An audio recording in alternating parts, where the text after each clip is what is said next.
So today I have a guest, of course. My guest is Chelsey Goodan. Hi, Chelsey. Hello, thank you for having me. And I do not know what glitch was there. So if you were in the green room before and you heard us talking about makeup, then please forgive us. But first, before we talk about the book, which actually is also on the background, I'm going to introduce Chelsey. So Chelsey has been an academic coach and mentor to girls, to teenage girls, for more than 16 years, focusing on teenage girls. She's also a keynote speaker, teaching people about public speaking. Chelsey is involved in several organizations which actually related to the topics of the book. So, for example, gender-based violence, organization which fights with gender-based violence, or another one which helps underprivileged girls to reach leadership positions. And also, you have been on quite a lot of national media, as far as I can tell. So, Chelsey, did I leave out something important? I know I'm doing it by memory, so I don't always mention the names of the organizations, but did I leave out anything which is important to mention? I mean, I let Oprah Daily endorse the book saying if you have a teenage girl in your life, you need to read this, which was a I very exciting moment. I agree with that, and I mean, I'm very honored that you're now on my book club after being on Oprah's book club. So thank you for that. But Well, it wasn't an official pick. It was more like they endorsed, promoted because she tends to do fiction, but that and Hello Sunshine's backed it also. There's been so many cool things like that happening. It's been the most wild last 7 months since the book came out. I absolutely applaud that, and I'm happy that this is happening because I read books professionally and I read a lot of books, and this book is truly remarkable. I'm happy to actually start or come back to work with a book which has my both hands. It's like, yes, it's a good book. So, Chelsey, we are talking about your book, which is Underestimated the Power and Wisdom of Teenage Girls. And the book is there. Do you mind showing it in the screen so that we have a visual? Thank you. Yeah, I have my iPad, but physical book is different. So we'll dive into this book. And before we dive into this book, I want to say that, I imagine that a lot of people who see the cover, they would think like, it's only relevant to me if I have a teenage daughter, specifically daughter, because you're talking about teenage girls. But as I was reading a book, and later you did even write it verbally out, that this is relevant not just for your relationships with teenage girls. It's actually a lot of the rules apply to relationships universally. But I guess, and probably I'm asking the question, which I know the answer for, why teenage girls specifically? Why did you focus on that particular group?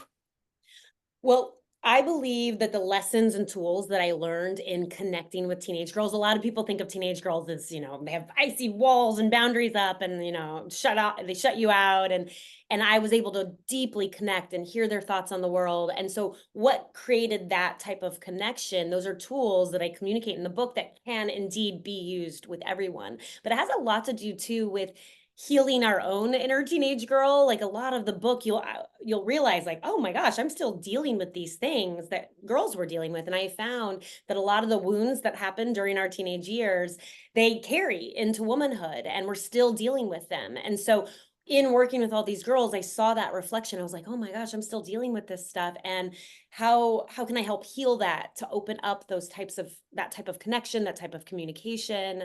I mean, so much has to do with how we're judged, how judgy we are, and teenage girls feel judged and misunderstood. And so does everyone else, right? Every human being is feeling judged and misunderstood. So there's a definite universality to it. Mhm. So, as I was reading this book, and of course, my daughter is about to become a teenager soon, in a few years. I noticed another theme going through quite a lot of chapters where, to start a conversation, you suggest that first you sort out your relationship in that area, your own relationship with yourself in that area. Let's say if you're talking about sexuality, then it was curious for me to read that there were a lot of questions for the parent rather than the teenager. So, in your work, since you have worked with a lot of people, how much do you have to deal with the parents of your students? And how much can you actually influence that, or is this completely out of your reach, to fix the parents so that they don't traumatize the children? Well, I mean, parents are reading the book. The book is technically for parents. And always say, the only thing in your control truly is you, yourself, and your own choices. And people, want to control their teenage daughter, which I've only seen truly backfire. And so in terms of uh talking to parents, it's a lot about what triggers them, right? Like when they are having a hard time connecting with their daughter, or upset with her or annoyed with her, it's because they have a wound and a trigger around usually a topic, and they are projecting that onto the girl. And a lot of times the girls are just like, that's not my story. Like, that's not how I'm dealing with it. And sexuality is a really good example. So when parents ask me, how do I talk to my daughter about this? I'm like, well, why is it uncomfortable for you to talk about? Like, ask yourself that question first and go heal that for yourself. Get to the source of those answers so that you can come to your daughter with a super genuine curiosity, meeting her where she's at without judgment, and rather than coming in and trying to fix and advise and give your solutions to things. And that's when the girls are like, oh, hold on, like they need to be given space to develop these thoughts on their own too. So you do give a lot of tools how to talk to your teenage daughter. There's even like a whole chapter on some suggestions what kind of words and sentences to use. But uh, do you feel the need to actually educate the parents beyond their relationship with the children? What they should fix in themselves before they actually go and try to control their teenage children?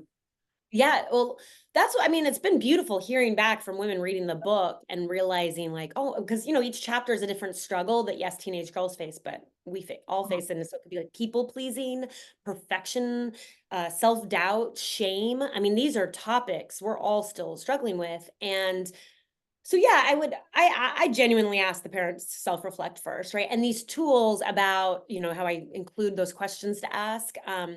These are tools to create that genuine curiosity that I'm talking about. So it's about phrasing things like a question rather than a statement, like, or shoulds, right? A lot of what teenage girls come up against is what they should look like, or how they should act, or what they should say. And we develop kind of very inauthentic patterns that, again, carry us into adulthood. Whereas if we say, what are your thoughts on that? What do you think the solution is? How would you like to handle this? What do you need? And that's not happening a lot, is what I'm learning. And then you really learn who the person is in front of you, and give her agency and a voice to come up with her own solutions, which will be much more lasting than if we try to come in and control and try to tell her what to do. Mhm. So for those of you who are listening to us online, you have a chance to ask a question of my guest Chelsey. Use Q&A, please, there. If you have a teenage daughter and you have a very specific question, then I bet you can actually ask it, because reading the book, I have a feeling that you have heard it all. I have Uh, heard it all. I really like to troubleshoot real specific questions sometimes, so feel free. Anything's so I I'm have two questions in one.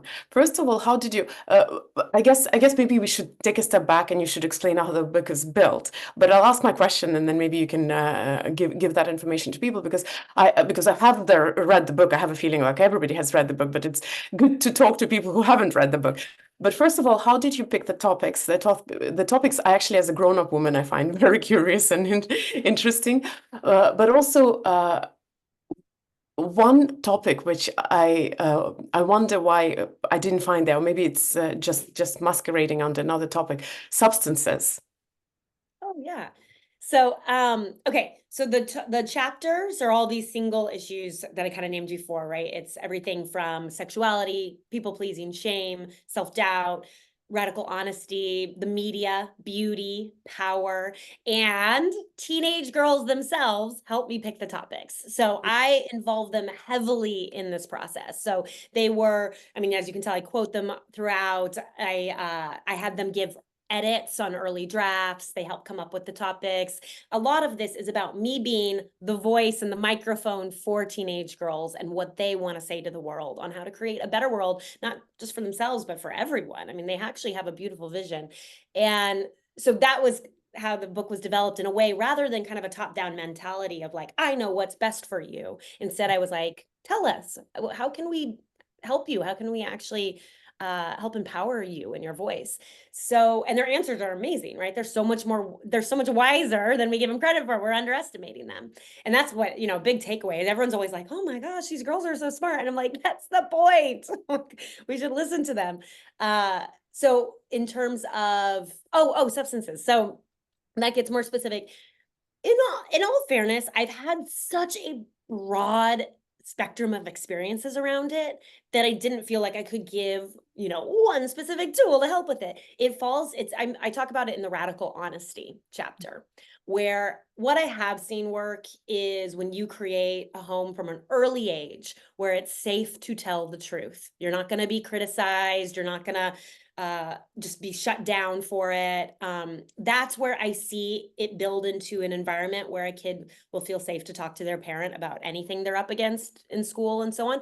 And there's a natural thing that happens during adolescence where kids crave independence or need independence and will be doing things that are not always in alignment. Like there is a natural rebelliousness that happens in adolescence. So it was kind of like why I didn't lean so hard is that it's a very developmental thing. And I've seen parents very successfully talk with their kid about it. And I've seen it where a kid does it in secret and it wasn't necessarily harmful. Like, I don't know, I've seen it all. So like, I have seen it go very awry too.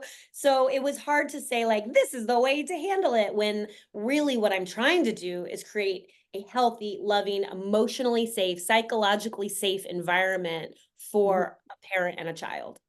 So, in essence, if you follow these rules and these ideas in your book, you could actually maybe solve this problem before it arises and in the Yeah. source of it rather than the symptoms of the more deeper problem. Whereas, Yeah. And I lived that myself. I mean, my parents gave me a lot of trust very early on and really respected what I had to say early on. So, and I was there was a lot of in that realm. I was very responsible as a teenager. I didn't have a curfew and because I'd been given so much trust, I didn't want to break it, right? I was like, oh, okay, my parents trust me. Like, I'm not going to mess with that. I found the more trust you give girls and say it out loud, like, I am choosing to trust you right now, girls rise to the occasion and want to deliver on that. But you got to start really early. I mean, lots of times when you start to do these things when they're already 16, 17, and there's a lot of Mhm. conflict already, it's hard to reverse course. And so that's when you enter that zone, it's more of asking for a restart, actively changing patterns, asking her what she thinks would help change the dynamic, making amends. Like that's different when you already have set up a conflict within the environment. But if you can start early on where a lot of trust and respect is built, I've seen beautiful things happen. Well, my daughter is 10, about to turn 11. So if you're in this age, I strongly recommend you to read the book. I take a little moment to actually talk about it. And it's interesting because I'm supposed to interview you, but I'm still under impression. And I have to say that I guess one of the first shocking moments for me was to realize that the teenage girls are truly wise because the comments that you bring into that book that come from those teenage girls sometimes make me go like, wow, this is deep. This is very philosophical. So, when did you discover that teenage girls are actually truly wise and what we see is very often very misleading? Yeah. Uh, it's in this was one in this one-on-one time that I had, whether it was tutoring or I also volunteered my time to mentor for many years and still do. And I was invited into a very rare space of trust. And it's kind of, why I'm like, they've signed off on me giving them their secrets and letting that voice be heard and sharing a lot of things that they've said that they probably wouldn't tell their parent, right? And what happened was they kept saying the wise things, and I was like, "Oh my gosh, like that's my friend who's in her 40s in therapy is unpacking baggage like that, right?" And here you're saying it with such clarity. Yeah. And if anything, what I saw was the girls would have this wisdom, and then there's this silencing effect that happens just societally through the media of us dismissing them and minimizing them and calling them superficial or mean or dramatic or emotional or crazy. And these stereotypes on teenage girls are very harmful. It silences them in a way that they just feel criticized and they're like, whatever, I guess I won't say anything then. I'm not taken seriously. They hate not being taken seriously. And to me, when I've taken them seriously, they have done extraordinary feats. And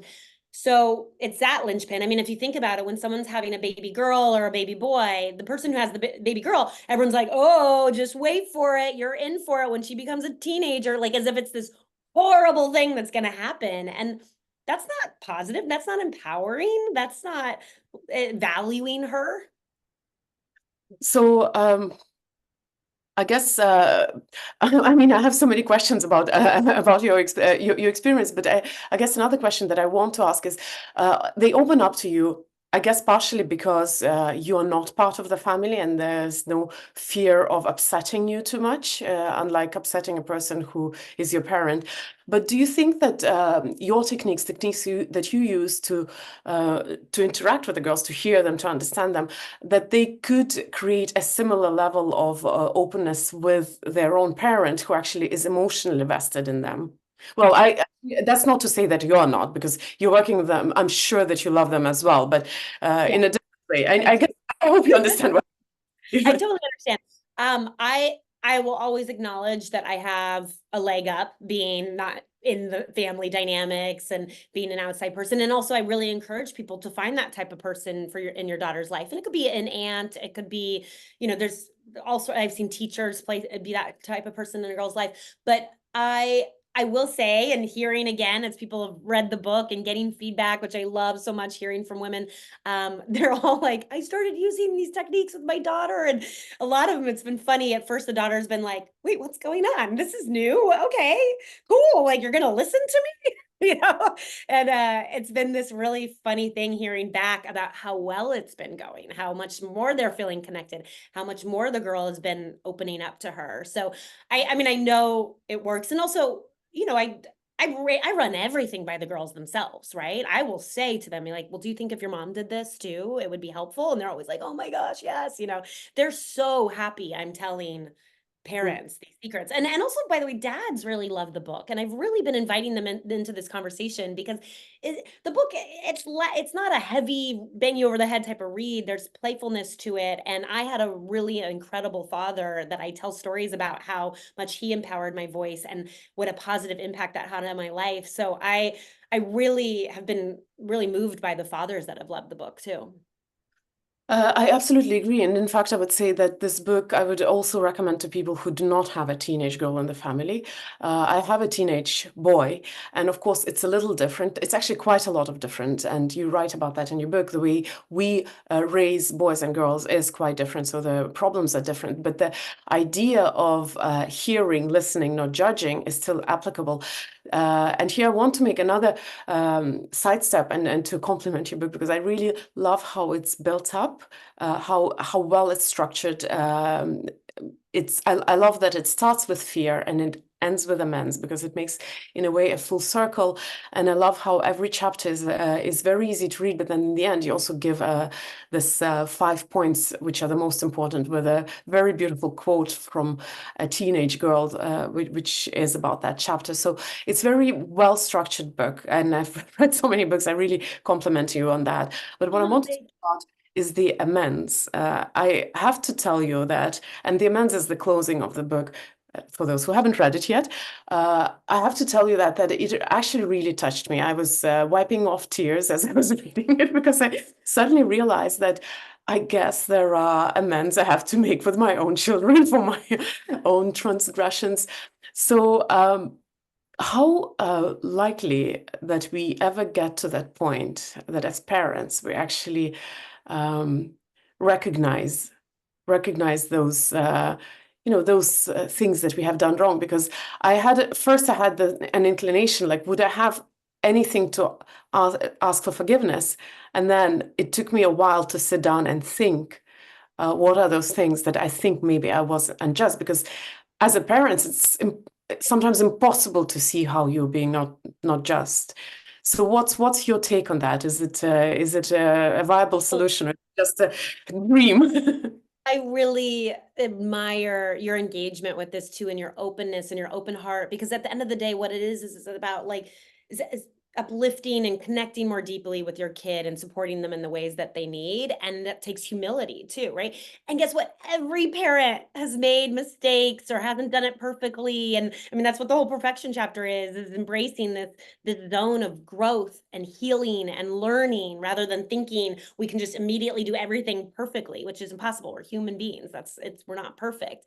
And so that what she's talking what she's sharing about in the amends in the conclusion, and I actually phrase it also, liberation is also the name of it, because if you want to create repair and have a fresh start in your relationship and truly move to a place where you can be present in the moment and you're not functioning off of old resentments or baggage, then that's amends. Making amends is the key to that. And what happened was I had not planned to write about it. And when I started asking the girls, like, if your parent could do one thing to help, what would it be? And the girls overwhelmingly told me about how they wish their parent would apologize to them. And I was even surprised. And, I do a whole long quote after quote of what the girls say. And it's like, the only thing I want in life is my dad to apologize, but I'll never get it. So I have to live like it'll never come. I mean, really intense stuff about how they've had to try to find their own healing because they know their parent will never come and do that. And, it doesn't have to be super heavy amends. There are ones that it's like, oh, I didn't handle the divorce well, right? Like who has handled a divorce well, right? No one has. And so saying to the kid, like, hey, I'm sorry, that might not have gone that well. Like, is there anything I can do to make amends with this? And also asking the kid themselves what might need an amends. I always like to put it in their court too, because lots of times and they might be thrown. They'll be like, oh my gosh, I can't believe this is happening. They might get emotional. They may not know what to say, but they also, I promise, when they hear that, it hits their heart in a big way. But it can also be on a day-to-day basis, just taking responsibility and modeling as a whole responsible adult what it looks like to be like, oh my gosh, I'm sorry. You're right. I didn't communicate that fairly to you. Right. And I'm not talking about people pleasing sorries where we're just like, we bump into someone, we're like, I'm sorry. I'm talking about, hey, I should have listened to you better then, or I should have trusted you there, or, I haven't really respected your voice in this conversation, making amends for, those types of things is what I found to be really repairing and helpful and deepening honest connections.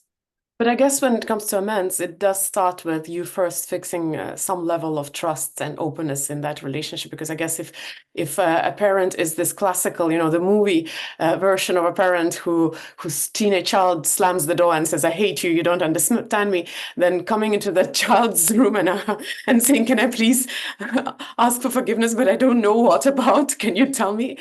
Probably wouldn't work, no? Yeah. So then, I mean, we've reached a certain height at that point where that's what I was talking about, where there's already established conflict at a high level. And I mean, that's many years of resentment and baggage that creates those situations. And I say that without judgment, like that's pretty common. And also, it's okay to allow some space for a teenage girl to like have big feelings and sometimes be mad and angry and frustrated. That's another thing. It's like also creating space for her full humanity in this experience, because we are, as a society, are pretty uncomfortable with girls showing displeasing feelings like anger, frustration, disappointment, and stuff. And so what the messaging she hears is her big feelings are bad, right? It's that emotional, dramatic. So there's that element too I haven't really talked about that I think is really important. But if she's slamming the door in your face, that's about first just asking for a restart, where you're just like, hey, I read this book, I want to try some new things. This is not working for either of us. It's about getting really honest. And that's why I have the radical honesty chapter in there. Girls love radical honesty, where you just cut through it. And that means also admitting when you haven't done something right. They tend to they respect that. But it's a process, it's a journey. It's about engaging her in the process and the solution. Like, how can we move forward to make this better? What do you think we should do? And if a girl responds when you're doing these questions that I recommend, like, what do you think the solution is? What do you need? If a girl responds with, I don't know, right? Which is what parents tell me all the time. I'm like, okay, let's sit with that for a second. Because when they're saying, I don't know, it actually means that they haven't been given a lot of space to come up with solutions and to think about it. And we need to develop that mechanism for girls and women to actually check in with themselves and say, what do I think about this? What do I need right now? Because the truth is, we have very much socialized girls to put other people's needs before our own. And we need to give more space for them to say, okay, what do I need right now? So when they say, I don't know, I often say, okay, great. You know what? You don't know right now. I'm going to give you some time to think about it, because I trust that you are going to come up with some great solutions, some great ideas. I'm sorry I haven't given a lot of space for you to do that, but I really want to know what your ideas are on this. So I'm going to check back in with you in a week or two. Or how much time do you need? Like, I'm excited to hear what you have to say. Empower her, and that she can come up with smart thoughts. And this is a process, right? Maybe she only kind of comes up with a little thing and it's not exactly what you were thinking. Affirm it, affirm it, affirm, affirm. The more you can affirm just the even seeds of her own smart thoughts and solutions, the more it grows. So the thing which is the theme throughout the book is that sometimes we're afraid of things where if we just open to that experience, if we ask, they suddenly turn not to be so scary, and there's a reason behind them. And I'm leading up to a question. I guess an example would be in the chapter about sexuality, where you were writing, telling the story of this very sexy picture on Instagram, and I was very curious how it's going to be resolved. But that's not what I was wanted to talk about. I wanted to ask, so are there any topics where, or let's say maybe I'll simplify the question. So what do you do as a parent if your child makes a decision which you, from the height of your experience, think is a dumb thing to do, and they're making a mistake, and you want to protect them, and you don't want them to not make this mistake? How do you react as a parent to that?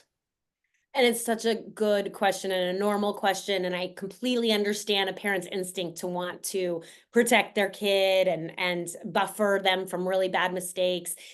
And, in my choice chapter, I talk a lot about how girls need to make choices and mistakes for themselves, because otherwise they will not learn and grow. And this instinct to protect, it's gotten more dialed up, I have found, in the last 10 years or so. And it has prevented a lot of space, that kind of gray zone, right? So often we're thinking in black and whites, good, bad, right, wrong. And it's this gray zone where, yeah, maybe she makes a choice that you don't think was the best choice. I mean, it's okay for her to make mistakes. Like, I don't mean mistakes that are gonna be the worst of the worst. So often we're catastrophizing as if she does this one thing and she's gonna end up in jail, or something. It's not like that. Like, it's okay for her to make some mistakes. And then what happens is she learns from it. What I've learned is if she made the choice herself, she will actually learn from it. Whereas if you just force your idea and solution on it, it's all whatever anyways. And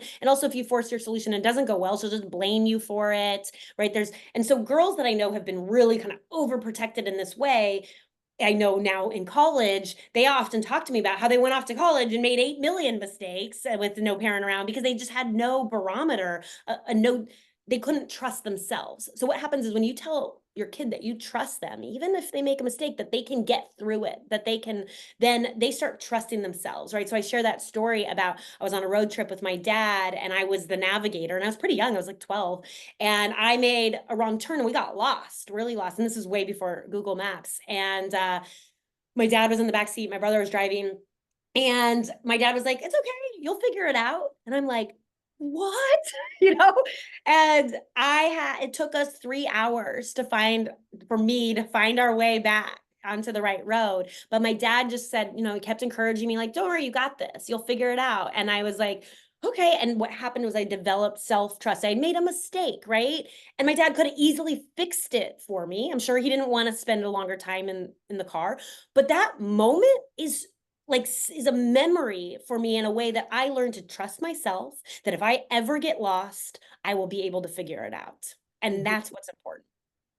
And this book, for those who haven't read it yet or haven't even looked into it, is actually full of wisdom, which I guess don't tire to repeat. It's not just about your relationship with the teenage girls. The relationship with the teenage girls is a very good illustration to a lot of things which are applicable to a lot of other, well, relationships in our life.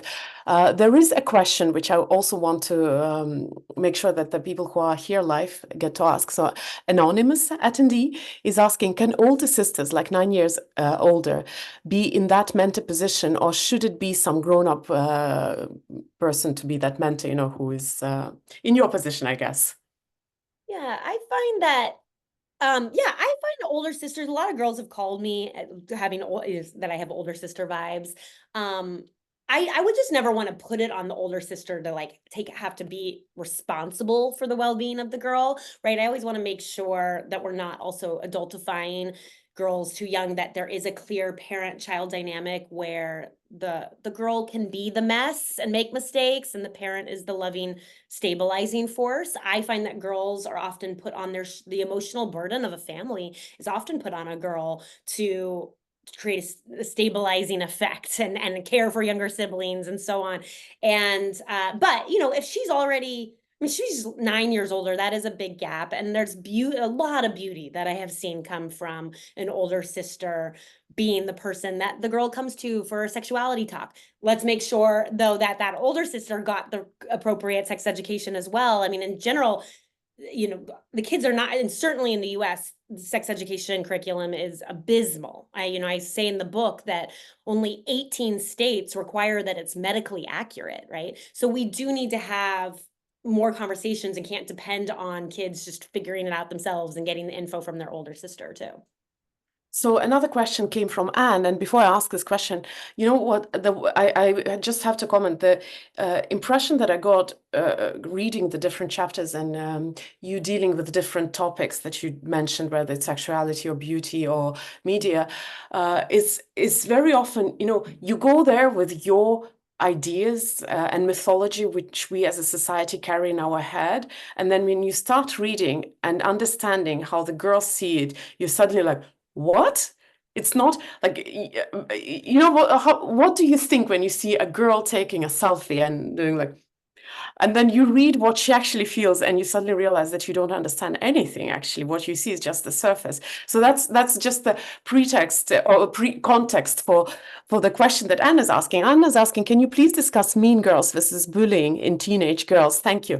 I know that you mentioned mean girls in the book, but I wanted to ask this question. Yeah. That's Oh, from. of course. It's a really important, it's being asked by everyone. You're not alone on this question. Because I have a whole friends chapter, and I got to tell you, this is an exciting thing. Yes, do mean girls still exist? Is this still happening? Yes, but let me expand.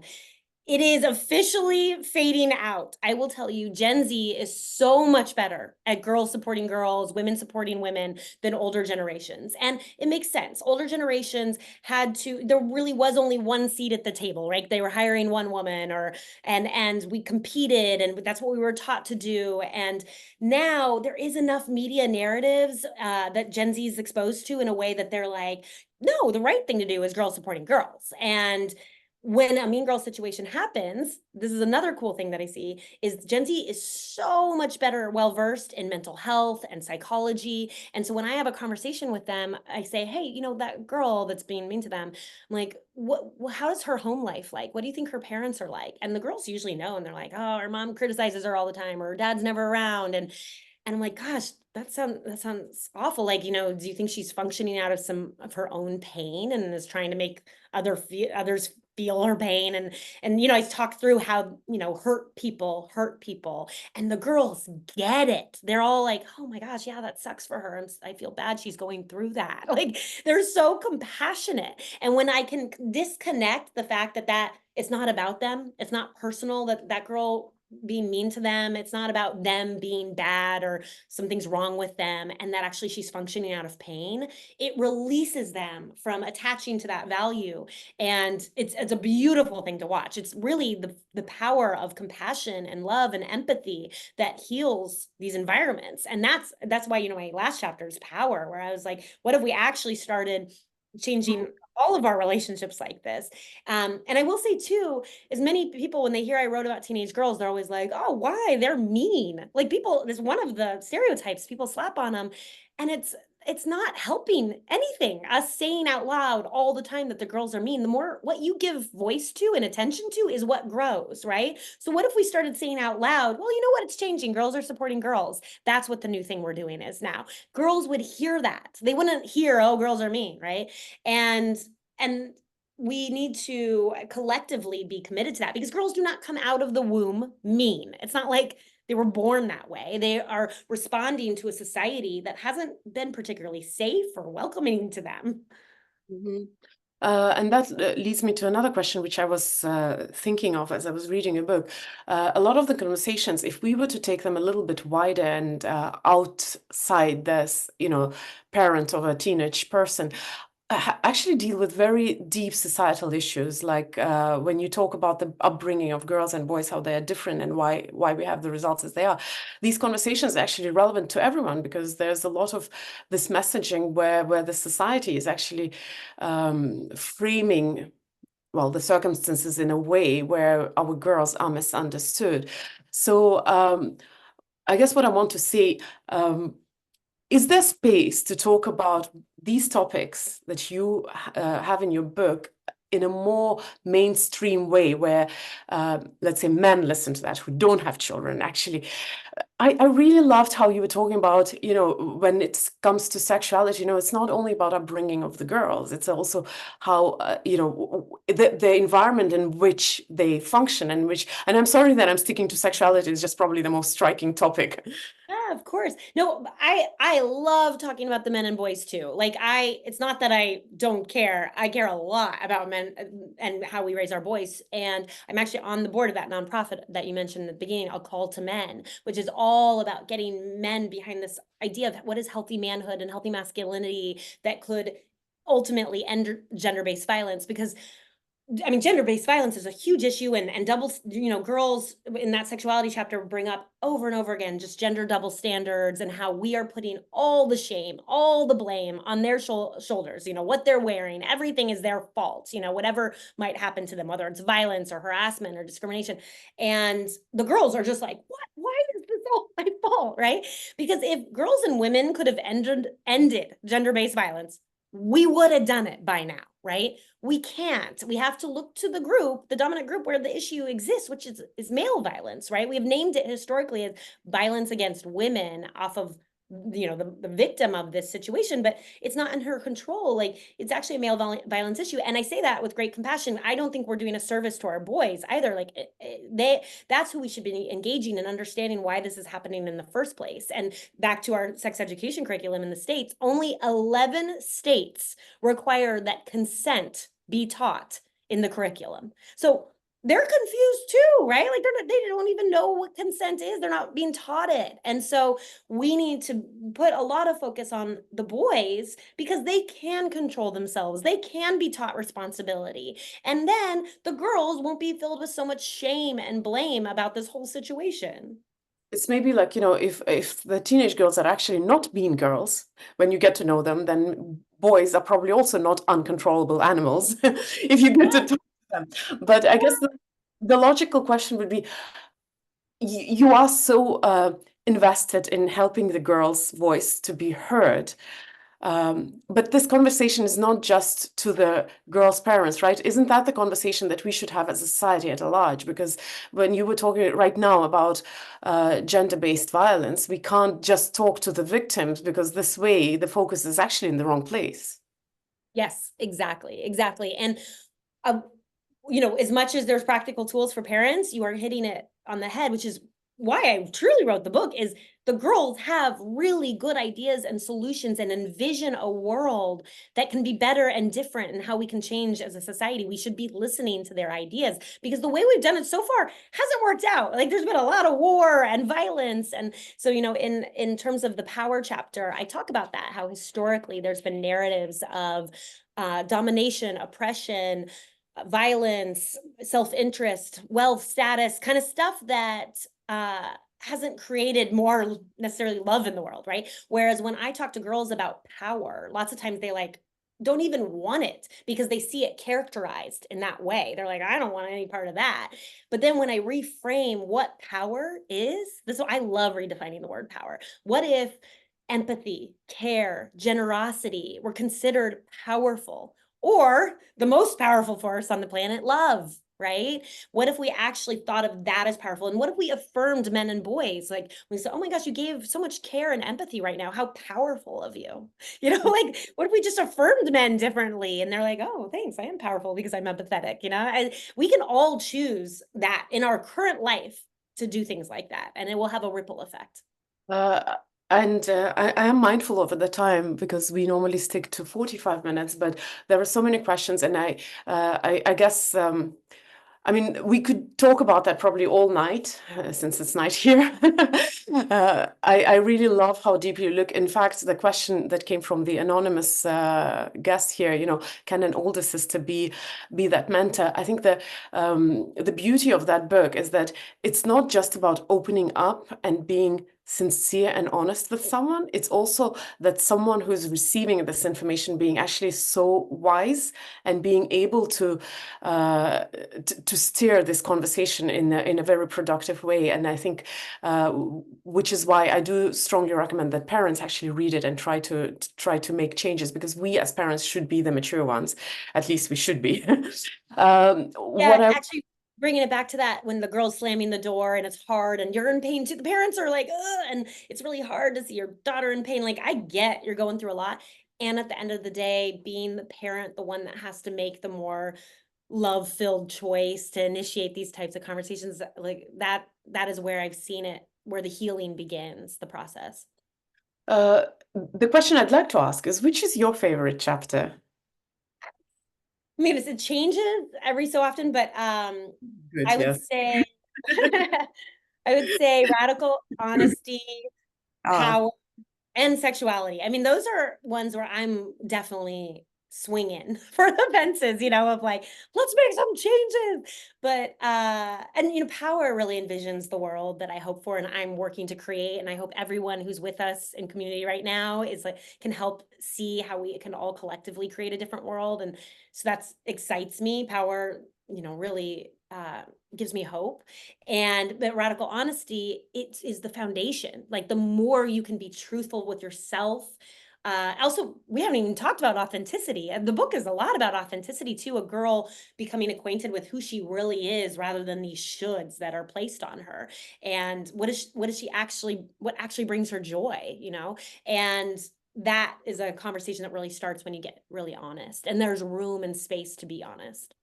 Uh, I've been in personal growth for a really long time, and I have to say that as I was reading the book, maybe because teenage girls seems like such a narrow group of people that not many people are interested in that. Once you're, maybe when your kids are grown up or you don't have kids yet, it just seems like a group of people who's so far removed from you. But I rediscovered, I almost wanted to go and find a bunch of teenage girls to have a conversation. For to So hang out with, yeah. I do strongly recommend. I'm so happy that we had this conversation. And I have to ask my favorite question. There will be one more to close up, but my favorite question that I like to ask the authors: how would you like your book to change the world? Well, if you do envision it to have such a strong impact. It is changing the world. I can acknowledge that now, and it's been quite moving seeing that happen in ways that, are truly out of my control in a way I was like, whoa, I put something in motion that is having such a bigger impact than, I mean, it's so beautiful. And my greatest hope for this book, though, at the end of the day, is that it becomes irrelevant, that we don't even need the book anymore. Because then that means girls have equality, that that these aren't issues. Girls are being heard, they are being respected, their voice matters, and that we have created a new world that's filled with more love and rather than violence. And so, that's a big, big dream, but that's really at the heart of what I wish for most.